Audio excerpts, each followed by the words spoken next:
Segunda fase, el bienio conservador de 1933 a 1936. Las elecciones de noviembre de 1933 dieron la victoria a los partidos del centro-derecha. Las principales fuerzas políticas fueron el Partido Radical de Alejandro Lerroux y la CEDA de Gil Robles. La paralización de la reforma. El nuevo gobierno dirigido por Lerroux procedió con la paralización de la reforma. En el campo se fijó la devolución de las tierras a la nobleza y se dio total libertad de concentración. La reforma religiosa también fue frenada. Se concedió la amnistía a los sublevados en el golpe de Sanjurjo y a los colaboradores de la dictadura de Primo. La reforma militar, sin embargo, siguió adelante, al igual que la reforma de la educación. Ante este giro hacia el conservadurismo, la CNT y la UGT respondieron radicalmente su postura. La Revolución de octubre de 1933. Ante el aumento de los conflictos, Lerroux accedió a las peticiones de la CEDA, entregando a este partido tres ministerios. El gobierno respondió declarando el estado de guerra. En Asturias, los mineros protagonizaron una revolución social y ocuparon gran número de cuarteles de la Guardia Civil y ayuntamientos. La revolución terminó siendo aplastada por las tropas de la religión y los reguladores traídos desde Marruecos y dirigida por los generales Godet y Franco. La revolución de Asturias de 1934 fue un preludio de la guerra que se iniciará los años más tarde. En Cataluña, el presidente proclamó el 6 de octubre de 1934 la República Catalana dentro de la República Federal Española. La crisis del segundo bienio. Con la Revolución de octubre de 1934, el poder de la CEDA aumentó. Algunas de las medidas que adoptaron fueron suspensión del Estado de Cataluña, devolución de las propiedades a los jesuitas, nombramiento de Gil Robles como ministro de la Guerra y nombramiento de Franco como jefe del Estado. La situación política se polarizó y ante la actuación represiva del gobierno se posicionaron en un frente como la fuerza de izquierda. La CEDA presentó en julio de 1935 un anteproyecto para la reforma de la Constitución. El proyecto no llegó a votarse debido a la caída del gobierno. En octubre de 1935, el gobierno entró en crisis. El presidente de la República, Alcalá Zamora, decidió convocar elecciones para febrero de 1936. Las elecciones de 1936. En las elecciones de febrero de 1936 se enfrentaron dos bloques. Por una parte, una coalición de izquierda agrupada en el trono al Frente Popular y por otra parte, los partidos de derecha se aglutinaron en torno al bloque nacional. Las elecciones de febrero de 1936 dieron la victoria al Frente Popular. Las nuevas Cortes destituyeron a Alcalá Zamora como presidente de la República y nombraron a Manuel Azaña. Casares Quiroga fue elegido presidente de un gobierno formado por republicanos, aunque con el apoyo parlamentario de los socialistas. Se procedió con la concesión de la amnistía de unos 30.000 presos políticos y se reforzó a los patrones a readmitir a los obreros despedidos como consecuencia de la huelga de 1934.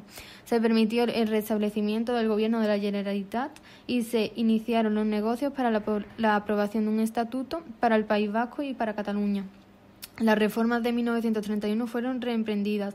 Para evitar un posible golpe de Estado, el gobierno decidió enviar a generales de menos confianza. Los propietarios agrícolas se opusieron a las reformas industriales. Muchos industriales decidieron cerrar sus fábricas y la Iglesia Católica se opuso a la República de manera generalizada. Una parte de la izquierda empezó a proponer la necesidad de iniciar una revolución. En la derecha, la Falange organizó acciones violentas. Se creó así un clima de violencia generalizada. Ante el aumento de la violencia, una parte importante de la derecha adoptó una posición favorable a un golpe de Estado. El golpe de Estado venía gestándose desde hacía tiempo. Ya en abril de 1936 hubo el primer intento. El mando de la conspiración pasó al general Mola. Para organizar la sublevación militar no tuvo dificultades, ya que contaba con el apoyo de una parte importante del generalato. Sin embargo, sí encontró algunas dificultades a la hora de organizar el apoyo civil. El general Mola pretendía crear una dictadura republicana de carácter militar con el objetivo de eliminar los gérmenes de la revolución.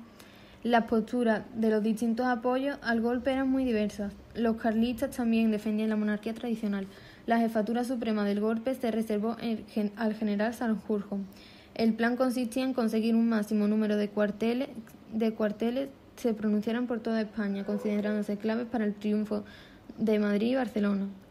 Las fuerzas derechistas fueron creando una red de enlaces y apoyos militares y civiles que se extendían fuera de España, a Italia y a Alemania. El golpe se precipitó debido a una serie de acontecimientos. El 12 de julio de 1936, el teniente Castillo fue asesinado. El 14 del mismo mes, algunos de sus compañeros secuestraron y asesinaron al líder del bloque nacional. El día 17 de julio las tropas de Marruecos se sublevaron y el día siguiente lo hicieron lo mismo numerosos cuarteles españoles. Esto desembocó en una guerra civil que duraría 3 largos años. La sublevación militar.